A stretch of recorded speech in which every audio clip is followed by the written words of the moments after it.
Hi, everybody. Welcome back to the Inspire Health Podcast. And this is our final episode on our series on cleansing and detoxification, clearing your pathways to health.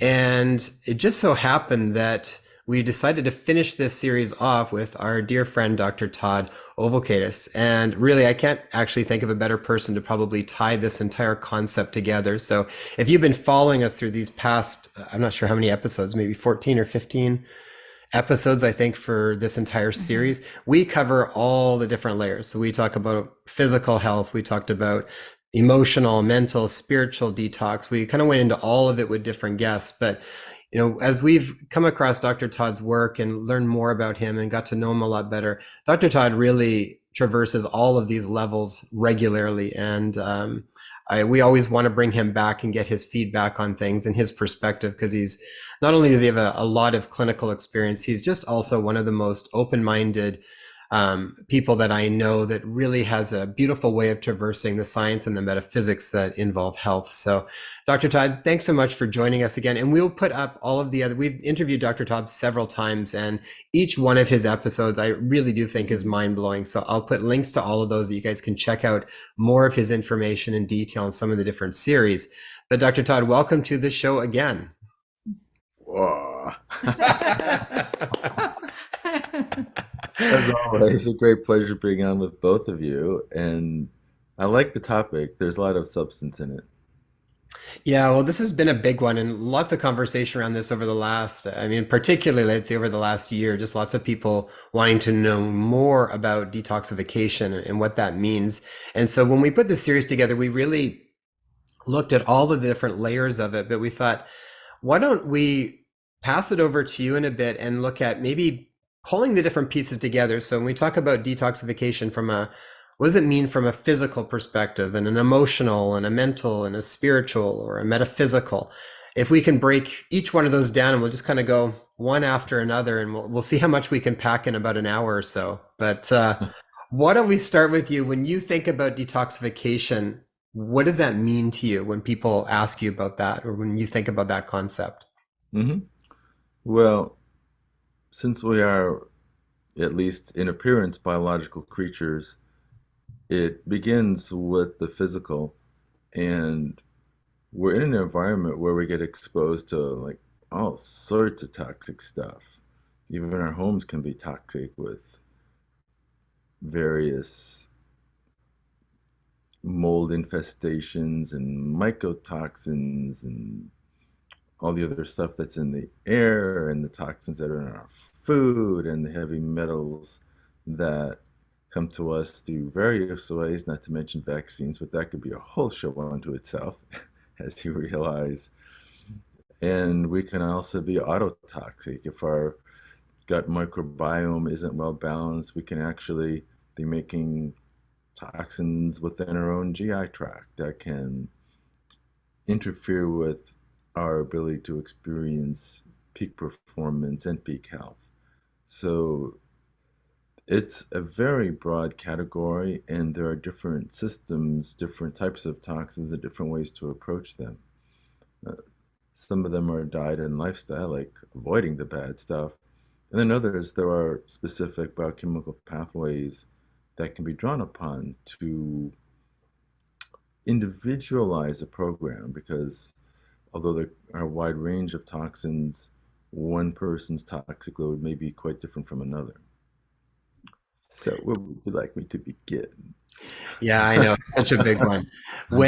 When you start with when someone comes in, if they're what would be some of the signs that would maybe cause you to want to look at detoxification as a part of the overall treatment plan for somebody? When would you know to support someone with a detoxification versus maybe when someone might not be ready to actually do detoxification? Because it's one of those things that a lot of people will go and do on their own a lot of times without necessarily other guidance around stuff. So, how do you know when someone is sort of ready to do detoxification versus when someone maybe that's not the best option for them? Well, let the buyer beware for doing your home self detox. So, it's really multifactorial. From a clinical standpoint, the first question is someone healthy and are they functioning well?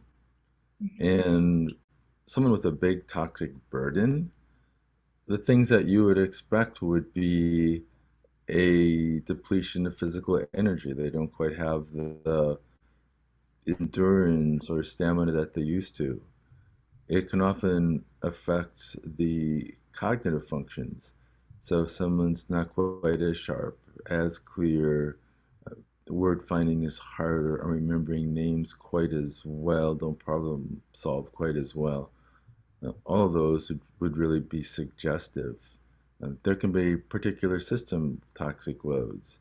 So if someone, say, is having a frequent cough, that would suggest that there's some sort of inhalation exposure. And there are a long list of things that can do that. Since my formal background is internal medicine, but also pulmonary and intensive care medicine, there's a whole lot of stuff we can just inhale, where there's different types of dusts or molds or the radioactive insults from radon, or heaven forbid, smoking too.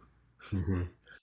So if there are particular symptoms that reflect a specific system, then we would target that first. The biggest indicator is simply general constitutive, not feeling rested, not having energy, not being quite as sharp mentally, maybe not digesting particularly well, perhaps interrupted sleep patterns. All those would suggest that the first step is just getting rid of the toxins. And another step, of course, is not being nutritionally deficient, and the two may well go together. Hmm.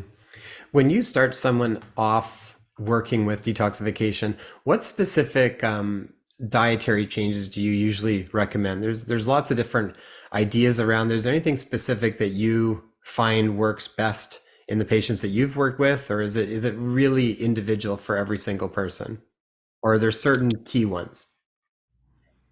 Well, there is, of course, the big debate between vegetarian, vegan, and the alternatives that we would call more carnivorous or omnivorous. And we probably can just say that if people are vegan, that can be quite healthy. There's some evidence to suggest that the low fat, high phytonutrient diet of veganism can be associated with health benefits.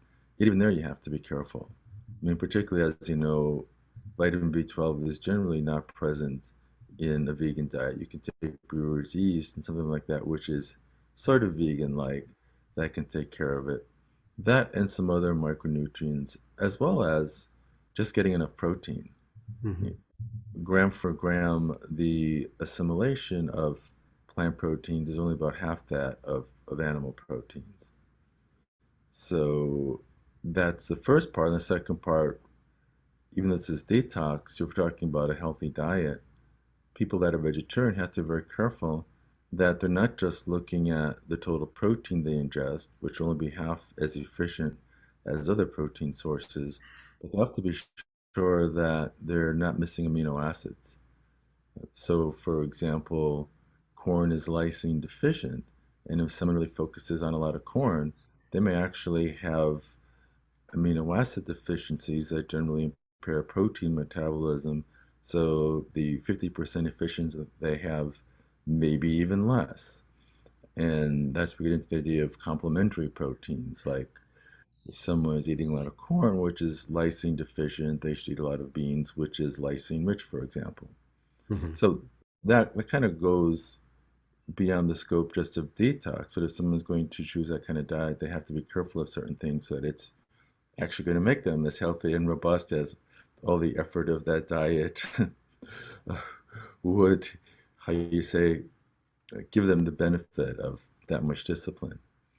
If you're talking about what is generally the cleanest diet and the most effective dietary regime. So, step one is not load yourself with more toxins. I have a good friend named Terry Cochran, who's a genius in her own right in terms of the nutritional, metabolic, and intuitive approaches she takes to very complex cases where she tends to succeed where many others have failed. And she wrote a really provocative book called The Wilditarian Diet. Mm. And the basic concept is, to the degree that you can, if you're going to have a protein source that would be omnivorous, she recommends that you eat wild meat. So, to the degree that you can, consume bison, venison, wild boar. In her idiom, lamb is okay, Cornish hen is okay. And in general, if they're free range and otherwise in a good environment, eggs are okay too. Or wild caught fish that are in an environment that they don't have a lot of mercury and PCBs, for example. And she creates a very interesting thesis in her book, which is how chicken is generally not great for you. And her theory is that because of the high stress, often high toxic, often antibiotic and hormone laden way that chickens are raised commercially, they're highly stressed. And she believes that the stress alters the proteins such that they're not highly digestible and they tend towards misfolded proteins. And that gets us into a whole range of issues that can be either autoimmune or even lead to neurodegenerative diseases like ALS, Parkinson's, Alzheimer's, and so forth. So it's a kind of amyloid protein load. And I found, for example, that when I eat good quality bison, it's more than just feeling fed. There's a kind of raw vitality that comes with the meal. So if you were to say, in general, unless someone has a metabolic predisposition otherwise, and as long as someone will be omnivorous, that an optimum diet is what I would call paleo wilditarian intermittent fasting.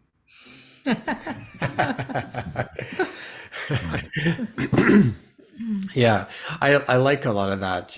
One thing, we were just driving around the island the other day. We're on Vancouver Island here, and we were stopping and taking some random pictures of some of the different Stands. farm stands that they have all over the place here. Because it's really, I mean, I think Mm. ultimately, I think people need to check in to see how does any diet make them feel. But sometimes you need to really stick to certain things for a period of time to get a new baseline so that then when you bring other foods back in, you can see how things actually make your body feel. And you be ultimately the judge of what's going on in your own biology.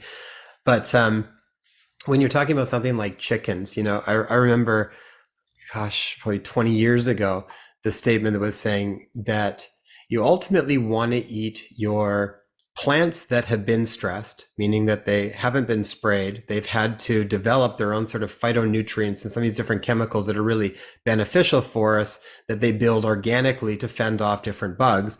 And you want to eat animals that have not been stressed at all because of all the damaging parts that happen with that. So, ultimately, if people are able to, I think any kind of industrial meats, you want to try to avoid, if at all possible.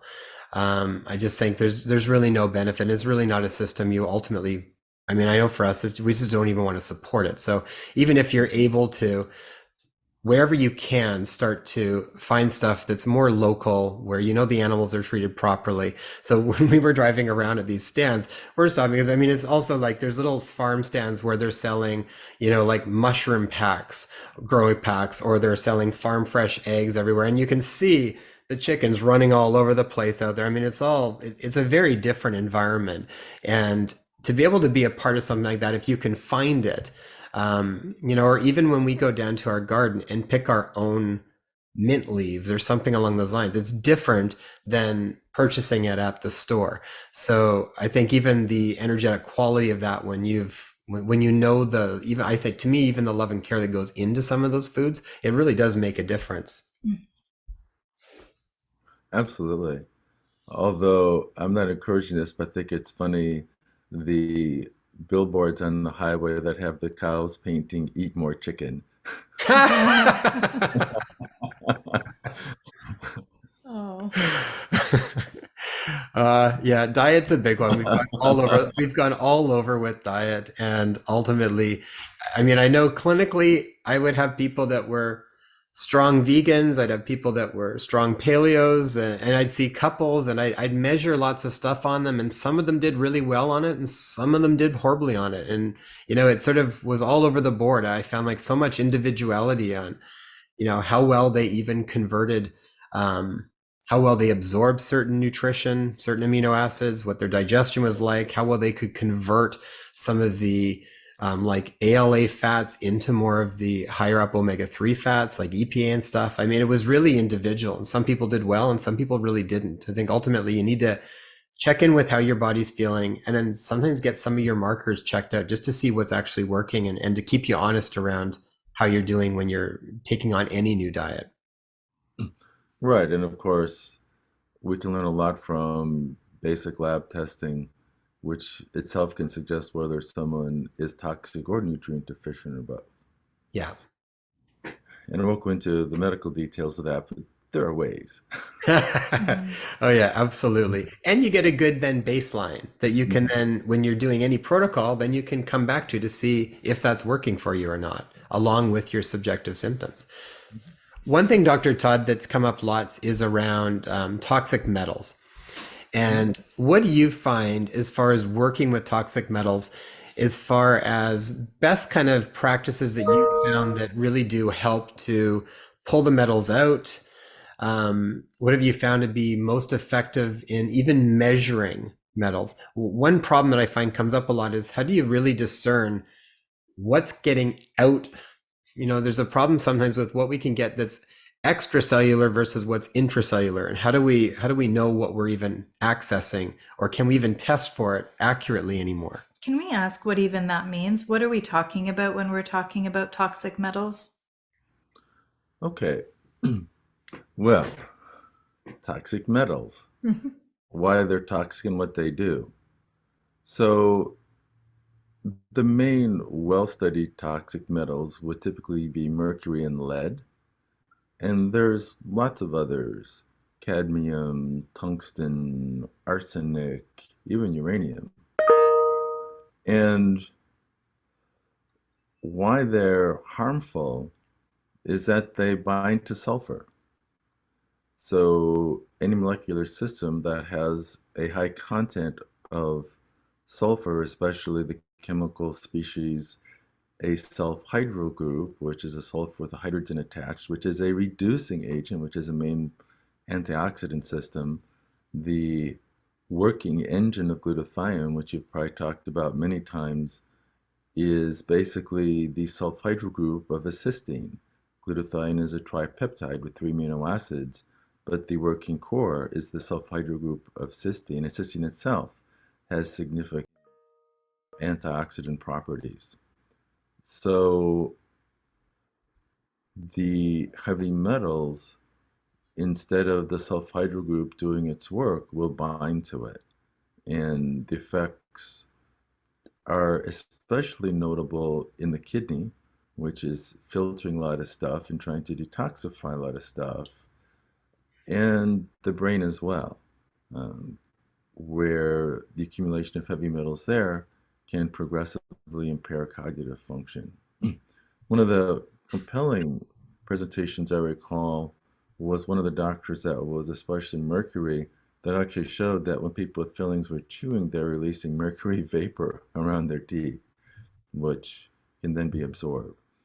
So there's lots of sources of lead and mercury and other heavy metals, which include just having mercury amalgams in your teeth, and that's a whole different question about how and when to get that removed and how to do it safely with dentists that specialize and have the right equipment so that you don't get a toxic load while you're reducing the toxic load. It can be present in fish. For example, swordfish is generally recommended not to eat because it's at the top of the food chain and tends to concentrate the mercury it consumes in the fishes lower on the food chain. Uh, Even salmon can have that issue, so you have to be a little bit careful there, as well as tuna. Then it's in a bunch of stuff for some reason because it's related to stimulating immunity. It's in a lot of the vaccines, and that's its own type of toxic load that injects it directly into the body and the tissue. Now, as far as a general approach to heavy metals, insecticides, pesticides, and a wide range of organic toxins, we have a special formula for that. And it's called heart gems because in a placebo-controlled clinical study, we showed that it very significantly and predictably in a dose response matter lowered homocysteine. Hmm. And if we're talking about sulfur, this is really important because homocysteine may not really be well understood. Fundamentally, I'll give you a quick run through the pathway. The amino acid methionine is condensed with ATP to produce something really important called SAMe, and the long technical phrase is S-adenosylmethionine. And the reason that's important is that is the exclusive methyl group donor that works with the DNA methyltransferases to remethylate DNA. And the most accurate biological aging clock is epigenetic DNA methylation. And if you don't have adequate methylation, your DNA will show accelerated aging. And if someone has an elevated homocysteine, which means it's not working, it has been shown that telomere shortening is accelerated. The next step in the pathway, once the SAMe has given its methyl group, is that it becomes homocysteine. And there are three different ways that homocysteine is detoxified. And this is important because we're really talking about cysteine and methionine, and those are the only two amino acids that we use that contain sulfhydryl groups. So the three pathways are the one that we hear a lot about, which is through B12 and folic acid. And there's a whole issue whether it's folic acid or the methylated form of folic acid. And the latter is only relevant if people have the particular genetic predisposition to not metabolize it well, the so-called MTHFR SNP or single nucleotide polymorphism. That's one of the pathways, and it's quite important. And there are a wide range of defects in red cells and nervous system and other systems that occur if B12 or folic acid are deficient. One of the things to look for. Another pathway that's incredibly powerful, maybe the most powerful, uses a nutrient known as trimethylglycine or TMG, also known as betaine. And in the liver, there is a specific enzyme, and I'll just say it because it's kind of impressive, which is betaine homocysteine methyltransferase. And what that does is it donates a methyl group to homocysteine, which converts it to methionine, and liver preferentially gets converted to SAMe. So you can boost liver SAMe levels up to fourfold just by giving trimethylglycine. And in fact, there are clinical situations where there is a very high homocysteine level in the condition known as homocystinuria, where the folic acid mechanism is not working well at all. And if you give enough TMG, you can overcome that problem, and that allows women that otherwise would be infertile to be able to have normal gestation.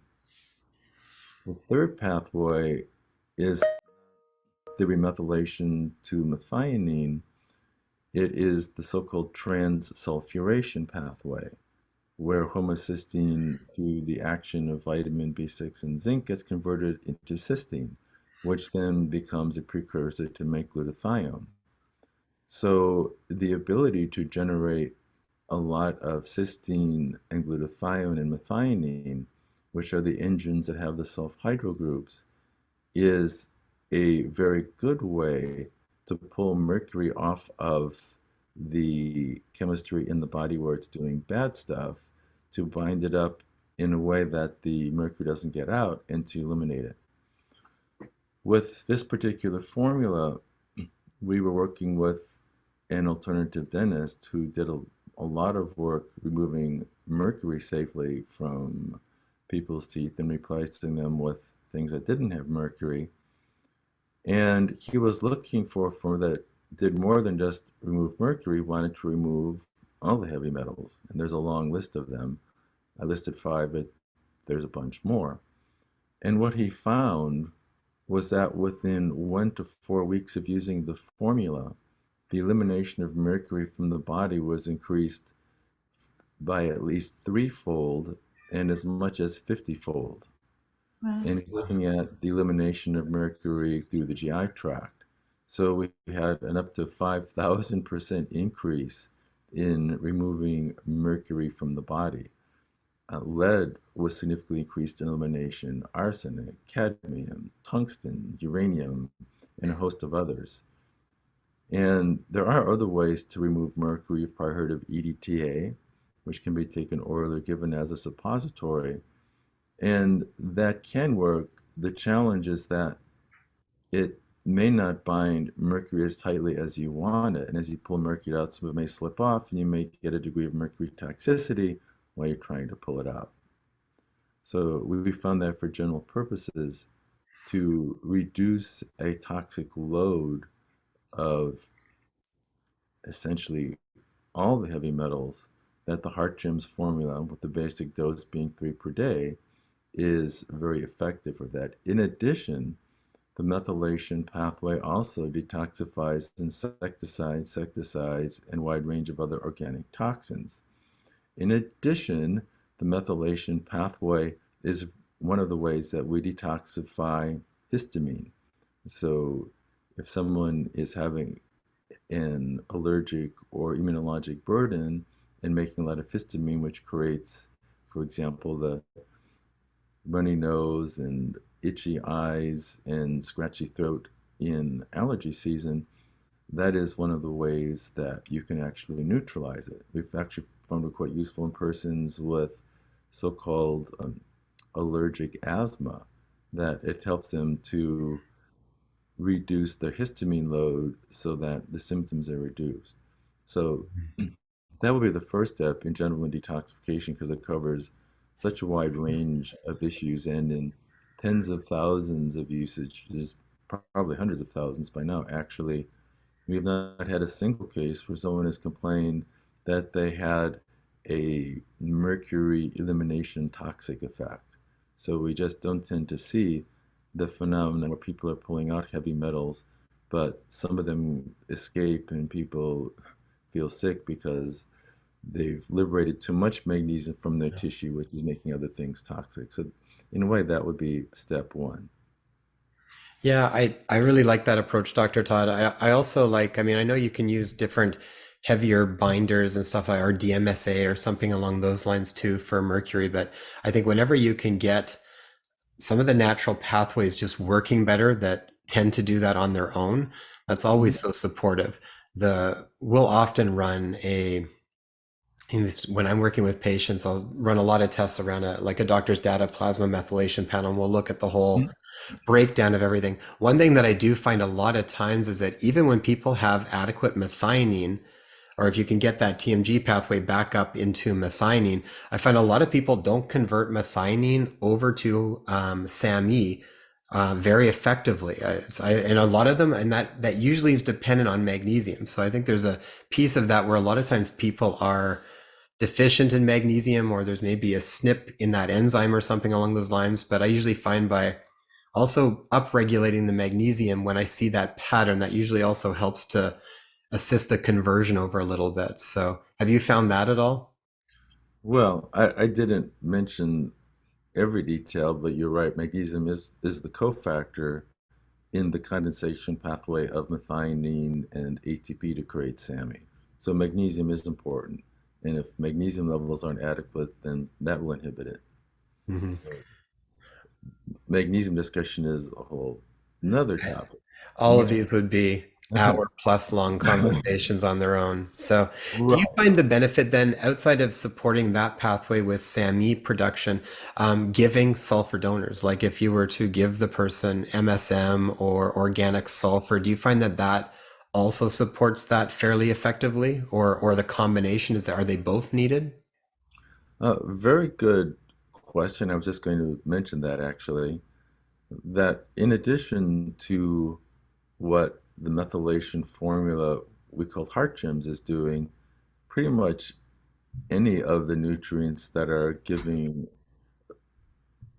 free sulfhydryl groups in particular, so especially glutathione, cysteine, and methionine, as well as other sulfur-rich components, which would include MSM, alpha lipoic acid, the allicin series that comes in garlic, and so forth. Sulfur-rich compounds in general will tend to be detoxifying, particularly of heavy metals. Also, on that point, in terms of dietarily, one of the very best ways to get heavy metals out of the brain, which is especially important if we want to think properly, is a well loved herb, which is cilantro. Mm, So I, I love eating it and I like keeping it down whenever it's, part of what's being served in the restaurant. And it's exceptionally good in terms of its chemistry of pulling mercury out of the brain. So yeah. I would include that. And there's some other botanicals that may be beneficial, especially uh, chlorella, other types of blue-green algae, may be part of what the dentist uses when he's pulling out mercury. I know it's part of the clean heart protocol to take a pretty hefty doses of chlorella if someone is having mercury removed. So all of those things will help. Yeah, it's a big topic. You can get into lots of different pieces. I think I mentioned one other thing that I found was often I would find too would be people are usually pretty deficient in zinc. It's a pretty Hmm. common one that people are low in. And zinc is essential for making metallothionein, which is one of the body's main antioxidants that regulates metal metabolism. So I often find too, if you're really low in zinc, supporting that piece of it to help get metallothionein back up often helps to regulate mineral levels to some point as well. But so many people I find deficient in zinc, but it's always a good one to check first and see what your levels are like. Right. So the heart gems formula I described has amino acid chelated zinc and magnesium. Of So it has course. them in forms that are extremely efficiently assimilated, maybe as much as, well, if you look at the bioavailability, as much as 12 to 24 times more efficiently than inorganic forms of those minerals. And also, for example, we not only have vitamin B6, which is essential for transsulfuration, but also its active form, pyridoxal 5' phosphate, or P5P. Because people don't have the SNP to convert it, it's like they don't have it at all. So Yeah. Yeah. all of those pathways, if you put them together in a way that you support the pathway and provide workarounds, may make it work a lot better. Yeah, and we've actually tried a whole lot of different products from your company with Gematria, and I really like them. I mean, they're you can tell. Even one of our friends that has a supplement company has actually tried some of them too, and he's like, "Wow!" He goes, "You could tell right away as soon as he tried them." So, like the Methuselah Life we've done, I've taken your MSM and the magnesium and the fish oil. I mean, there's a whole stack of ones that we've tried, and all really well done formulations.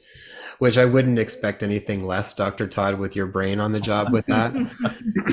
Why don't we jump from Heart and brain. physical? Yeah, exactly. Well, actually, let me mention at least two other formulas because I think they're relevant to at least the basic detox concept. And I will comment on MSM though, because we do have a laser enhanced version of that. And we often give it to people during hay fever season Mhm. as a PRN. It is another way, given the sulfur mechanisms we're talking about, uh, to detoxify histamine. So Yes. we literally suggest 2 to 4 capsules every 3 to 4 hours, just as needed for symptoms, and it tends to be a lot better than taking an antihistamine, which can make people drowsy, and it gives you better hair, skin, and nails. So you gotta like that. Yeah, exactly. Well, I mean, for a long time, we would measure a whole blood histamine as a marker for methylation status to give an idea if people were kind of under or over methylated, depending, because you need SAMe to, that's the next step in metabolizing histamine. So just like what Dr. Todd's saying, it's a big nutrient, plays into a lot of different pieces of the puzzle for many people. Let's jump. Well, do you have any others that you want to mention before we move on to mental Uh, and emotional? Two that are vital. And one is we don't often talk about it, but it really is quite relevant, which has to do with the liver. And even if people don't drink a lot of alcohol, which is probably the dominant reason for having fatty liver, lots of people with metabolic syndrome have so-called non-alcoholic fatty liver. And it's quite a significant problem because you need to get appropriate liver detox, and that itself can progress to inflammatory, destructive changes in the liver. And we have a formula that was originally called lipo because it has lipotropic nutrients, specifically methionine, inositol, and choline. And we did a controlled clinical study in persons with ultrasound proven fatty liver. And 3/4 of those actually had an enlarged livers with elevated liver enzymes. And in just 30 days, on 2 capsules 3 times per day, 2/3 of fatty liver resolved, and liver enzymes came down to normal. So if there is significant liver involvement, especially if there is a suggestion of fatty liver, particularly with elevated enzymes, that particular formula supports lipid metabolism in general. So we've seen reductions in cholesterol and triglycerides and even supporting weight loss. But especially if there is that pattern of fatty liver, it's clinically validated, safe, and it's good for you. And the new thing I'd like to mention that I would include in sort of the basic detox concept, and we literally could talk for a whole day if we were going to be comprehensive about all the ways of detoxing everything. But this is really the front end that affects a large number of people, is addressing the gut microbiome. And there are various ways of doing that, but we've recently started using something new, which is really amazing in all the benefits that it gives, which can include breaking up biofilm, healing leaky gut, clearing pathogenic organisms, including Lyme, Bartonella, and so forth.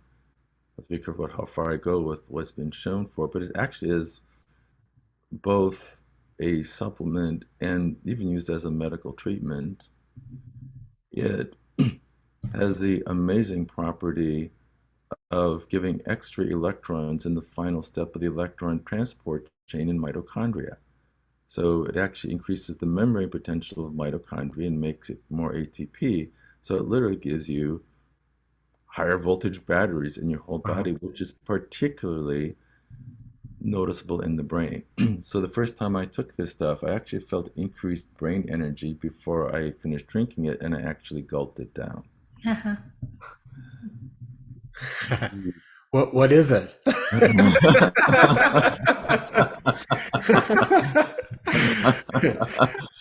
It's like Trying we're to kind of get hanging on the edge of a cliff. it actually was one of the first treatments and cures for malaria.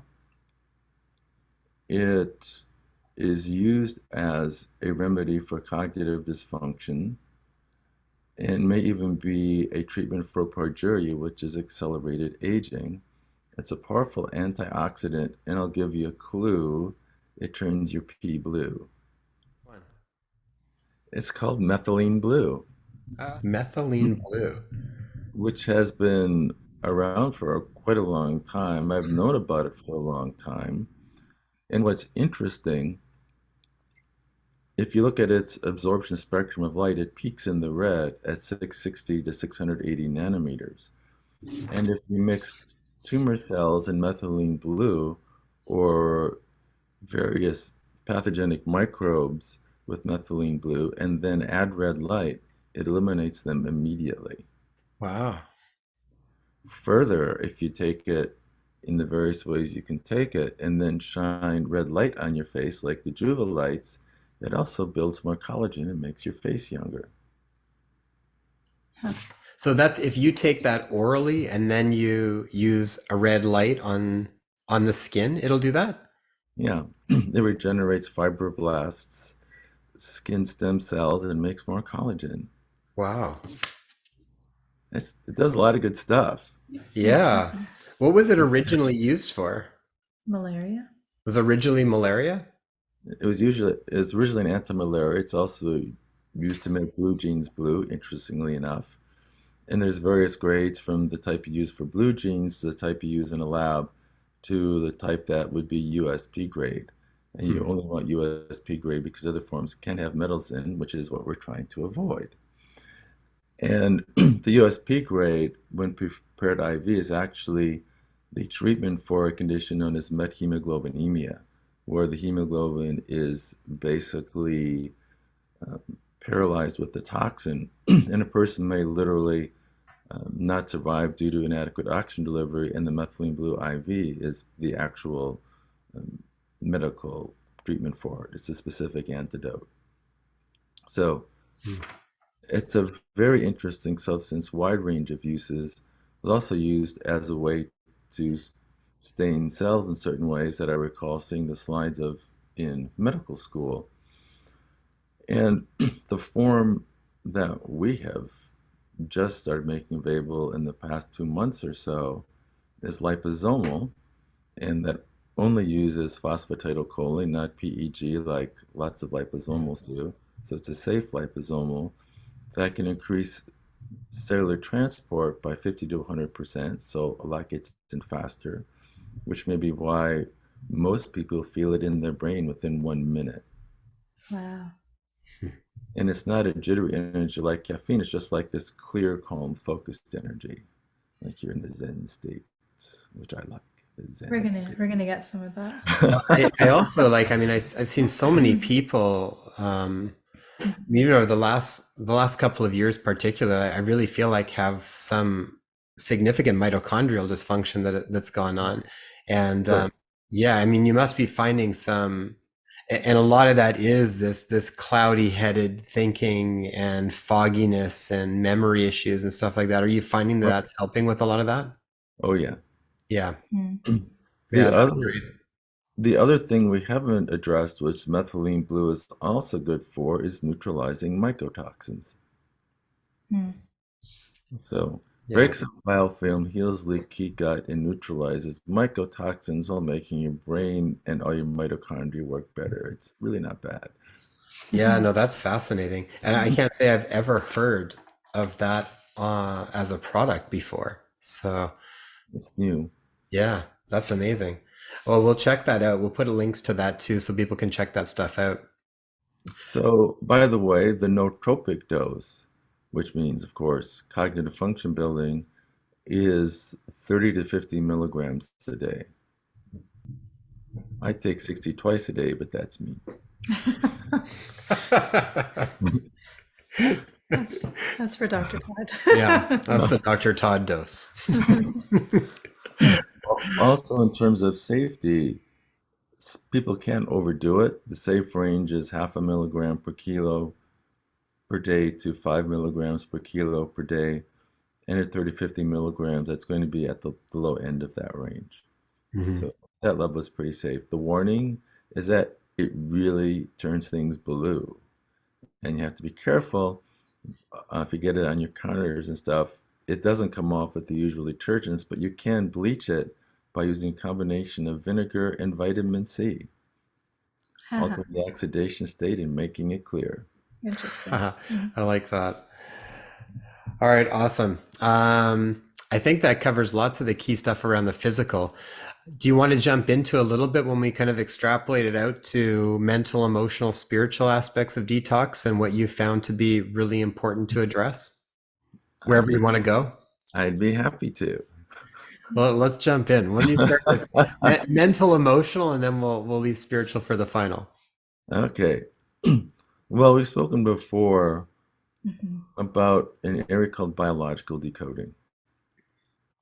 And if you're alive in a human body and not a master in the Himalayas, generally we have personal conflicts and ancestral conflicts that we store subconsciously.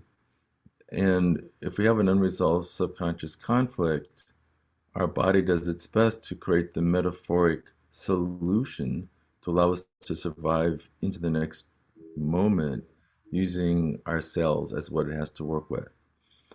So there are a ton of toxic emotions, and there's also a ton of toxic beliefs. So I think we could probably just look at mental emotional Mhm. before we look at spiritual, which is a whole different realm, but it's also part of the equation for those bold enough to go there. Mm-hmm. And the way you know someone has an unresolved emotional conflict is because if it reaches a certain threshold, it will express itself in the body. And just over this weekend, we actually did a training in biological decoding. And the next section for those interested is actually going to be August 27th to 28th, modules 1 and 2, that we're teaching because we're authorized to. And then the master, Enrique Boran from Uruguay, is coming in to teach his modules 3 through 6. And he has personally decoded 1,000 different conditions, more than any other person in history.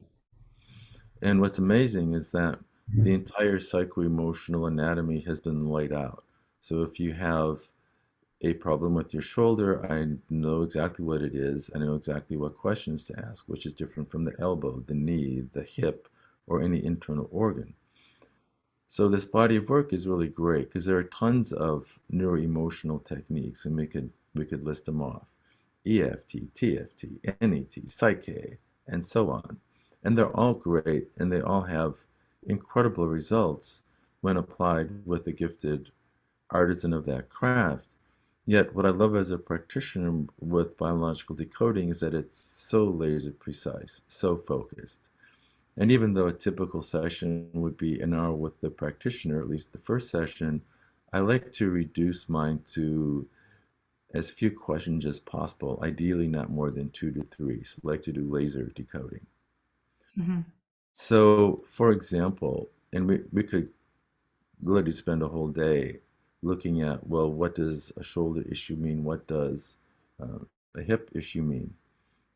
If you like, I can send you a 1 minute video of someone who had frozen shoulder for 7 months that in 2 minutes and 3 questions had a normal range of motion.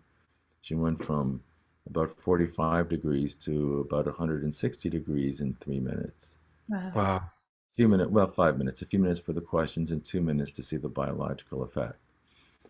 I saw a case last week which is illustrative, but it could be any other diagnosis where there is a decoding for, but it illustrates the effect of unresolved emotional stress, the burden that we all carry that is in our psyche that we haven't released yet. And she was diagnosed with aortic stenosis when she was 30 years old. And as an MD, I'd say, wow, that's really unusual for 2 reasons. The first is that it usually occurs in men, and second, they're usually 50 years old or older. So it's sort of premature aortic stenosis, but it also occurs in men. So the fact that it was a woman at the age of 30, that's extremely exceptional. and it was relatively stable since. So I really just asked her two questions. And this was also in the context of getting stem cells directed to the area, which may create their own benefit, of course. But I believe the physical, biochemical, cellular benefit will be greatly amplified by addressing the emotional roots. And given our constraints of time, I'll just tell you what the question was, Sure. which was in the few months before you were diagnosed, she was having chest symptoms, and they found it was due to literally a constricted valve. That's what stenosis means. It's narrowed. And so the question was, in the few months before you were diagnosed, did you have the situation that your dad didn't want you to go out and you wanted to be free? It's that specific. Oh, Wow. And she said, well, it wasn't my biological dad, but I had a boyfriend at the time who was significantly older. So he wasn't the biological dad, but he was the metaphoric dad. And she described that she was constricting her, literally holding her to him so tightly that she could hardly even breathe. wow. Hmm. And she managed to escape that stranglehold. And when she did, her problem didn't progress, but it didn't get better either. And so the first question is identifying the incident sort of at the mental level, but what unlocks it is expressing the emotion that's locked in the psyche. Mm. Mhm. So the next question in this two question process was, how did that make you feel? And it's not adequate to be intellectual, like saying an emotion. The Yeah. person actually has to feel the feeling of it. Mm. And she just had this very strong emotional reaction. She said it just felt like horrible and uh, confining, and I was trapped, and I hated it. I can't even think about it now. So she had this big emotional release with it. And in decoding, that's when you know that you really got into the core of something, and that might be all you need to do. It might be done right there. You don't have to go back to the Mhm. emotion over and over. Once it's released, it's released. Mm. So what's interesting is that in about 6 or 8 weeks, we'll check another echocardiogram, and she might inexplicably to medical science have a wider aortic valve area than she had before. Mm. Wow. So whether it's a constricted valve or a sore or restricted shoulder, knee, or hip, or any other bodily issue, there is generally a laser precise decoding that in the past 40 years of work, someone has already decoded. And if not, you can still decode from first principles, like the germ layer of the body, the purpose of the organ, or what would expressing this in the body be a biological solution for. So that's the emotional side. And then there's the mental side, because there's also the restriction, the constraint of mental beliefs, programs, and thought patterns that do not serve. And largely, these are based on the early identity we experience between the time we're born and the age of 7. A la Dr. Bruce Lipton's work, where he describes that until we're 7 years old, we are in some ways literally asleep in terms of our brainwave patterns, and everything we hear goes into our minds as a type of post-hypnotic command. The truly liberated human, I believe, looks at every single belief system, and you may choose to accept them or not, but realize you want to make them yours, not just something you literally had programmed into you by parents, teachers, society, culture, or even ancestors. Mm. And and there's a lot, as you can imagine. And then there's this whole concept which I learned from a Chinese Grand Master, the first one in 5,000 years in an unbroken lineage that was allowed to leave China and teach. And he speaks of royalties of mind, royalties of body, and royalty of emotions. And the short capsule summary is your body's really wise. If you listen to it, it'll actually tell you what you should eat and what you shouldn't eat, or whether the home that looks otherwise great is toxic for you. So that's kind of step one. And royalty of emotions is this very powerful concept that we are led to believe that based on a certain circumstance, we're supposed to have a certain emotion. Like the guy cuts me off on the freeway, I should be upset. Or whatever, the person I was supposed to date stood me up, so I should be angry.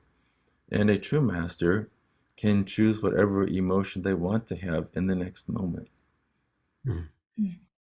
We are not required. It's simply, it is a program in the matrix that, based upon something that happens, we have to react in a certain emotional way. We can literally be free to choose whatever emotion we want in the next moment. And the same thing occurs in the concept of royalty of thought. And anyone who has a thought that is other than for their highest well being, anything that would be limiting, self deprecating, self devaluing, self limiting, anything like that is generally not yours. It's something that was enforced on you that you simply accepted as reality, but didn't reflect on to change. And the royalty of mind is also having your mind be open and free to creatively imbue your intention on making the world exactly the kind of paradise for yourself that you'd like it to be. And any limiting thought, concern about your taxes or paying bills or am I going to be good enough, or any of those things, those are all basic limiting beliefs. And you can, in the realm of going towards greater mastery, literally kind of follow your mental chatter and say, okay, well, this is the limited thinking of culture versus this is the liberated thinking of a person who's operating from the royalty of mind, for example. And that's a very short, very short discussion of a very big topic, but you can see if you listen to your body, if you choose your emotion next moment, and it's always the positive emotion, and you can actually express anger at someone and still be internally happy. You might have to raise your voice in a certain circumstance because a person won't listen otherwise, but you yourself don't have to be angry. And then royalty of mind is making sure that all the thoughts passing through your mind are not parasitic thoughts.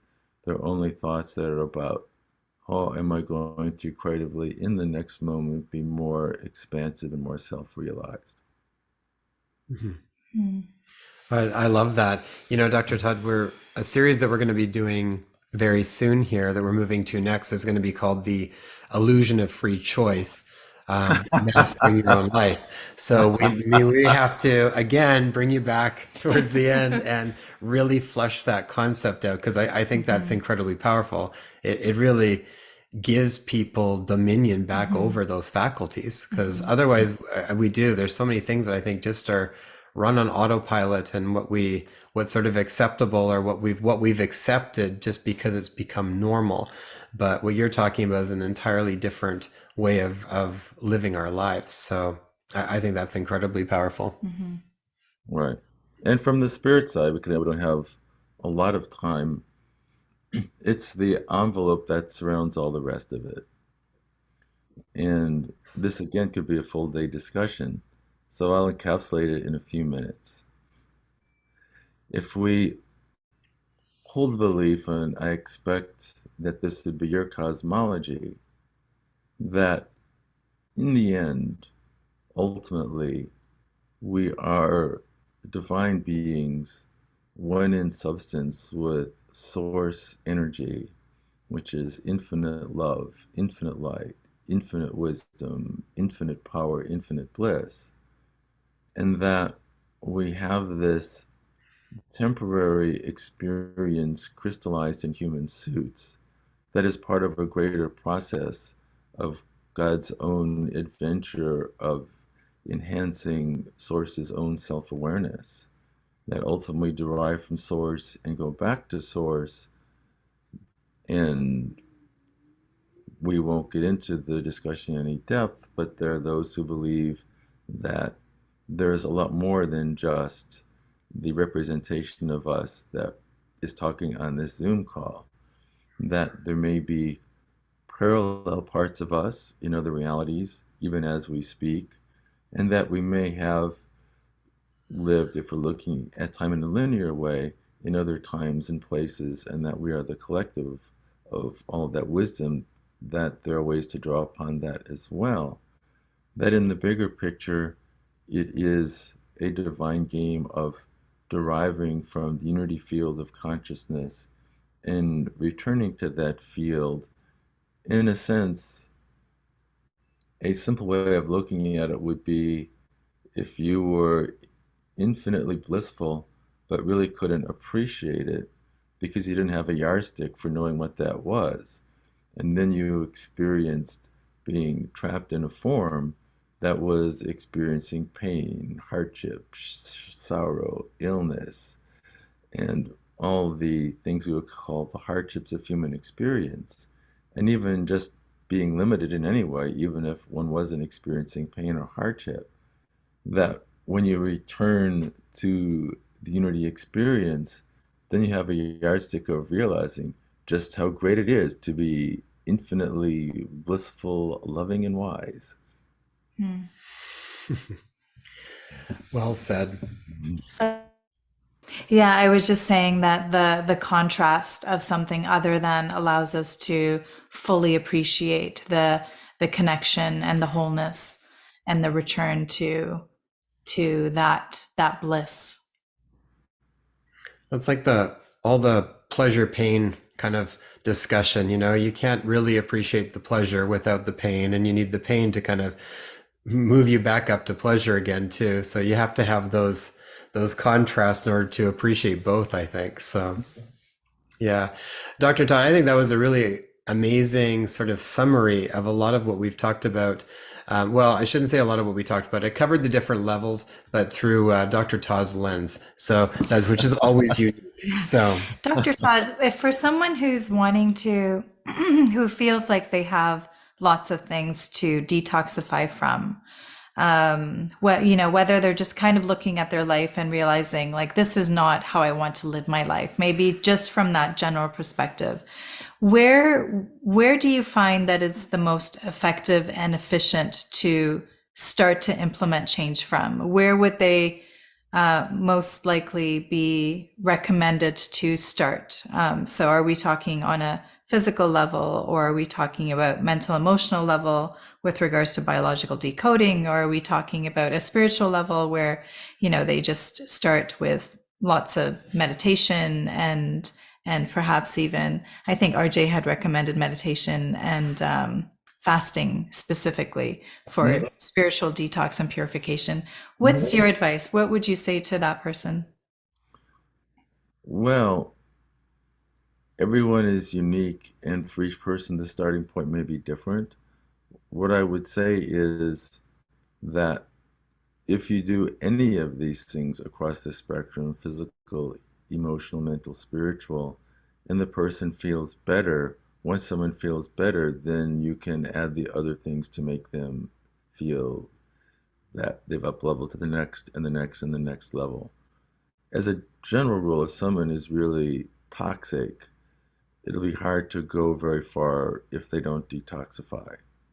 And once they detoxify physically, then it's a rare person that doesn't have a lot of subconscious toxic emotions to clear. And then when they get through that, then there are also toxic beliefs and programs and thought patterns to clear. And it's interesting, if one does that, then the spiritual realm just starts to naturally unfold. And for anyone, the concept of meditation, I'd say everyone should meditate every day. It's profound. It's like getting back into the still point. But sometimes people need to detoxify their body and their emotions before they can even quiet the mind enough to be able to meditate. But for everyone, I'd say, yeah, do it every day. It's great. And if someone isn't constituted for the burdens of their body and emotions, or even their mind, then they need to start somewhere. You can start with any of them, and as soon as someone feels better, maybe they do the mind body logic stuff, the biological decoding stuff, and all of a sudden that relieves a chronic problem, and they feel better and have the energy then to address the physical detox. And once they're feeling better, they can go deeper into the emotional challenges that they're not even aware of because it's almost entirely subconscious, and eventually kind of work their way through the spectrum.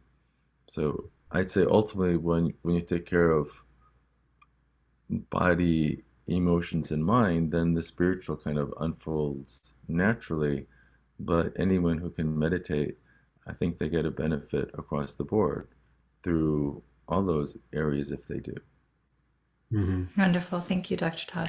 Dr. Todd, where can people learn more about the work you're doing? Anything that you've got coming up in the next little while? Where can they find some of the different products that you were talking about? Where can people get a hold of you? Well, okay. For, for the formulas which we did focus on, I think are incredibly useful adjuncts for ideal health. That site is gematria.com, Gematria. And I might not have defined it, but gematria in the keys of Enoch is defined as the science of determining the input energy required to build a body of consciousness. And I've just done a new write-up clarifying all that I may share with you. So the formulas that we described, particularly related to detox, the heart gems, MSM, lipo, and methylene blue are available there, and they're all laser enhanced, which tends to make them significantly better. That's yet another discussion. The mind body logic is cool because if people are interested, we've had a hiatus of 2 years during COVID when people couldn't travel, and we're really just starting up. So if people are adventurous, at mindbodylogic.com, they can get more information. They can get directed to reference materials just to know and understand more. And most ideally, they can do the live courses with the leading pioneers in the area, especially Enrique Boran, who's decoded more body parts and diagnoses than anyone in history. So the first two modules are part online, and the in-person part is August 27th and 28th. And then in the end of September, Enrique is coming to teach his modules 3 through 6. And it's just amazing because anyone doing it, you really cannot go through it and learn the decodings without being decoded yourself. And you're being decoded if you're one of the 3 of 60 people in the class that raise your hand and say, what did you just say? Because if you can't hear it, you've got the conflict. Wow.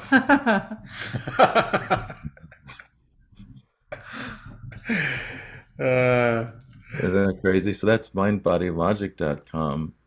And then the stem cell work, there's more information at Keygenics, and that's about turning back the biologic aging clock, 3 years per treatment. That's a whole thing unto itself. And we're now working with the inventor of the human biological age clock, a UCLA professor named Dr. Stephen Horvath. So some fundamental landmark discoveries to share in the near future in the work that we've been doing there. And then don't forget the high-end spiritual consciousness stuff, which is the pineal tones. And we have the Maya choir coming up on 11/11/22. And that's pinealtones.com.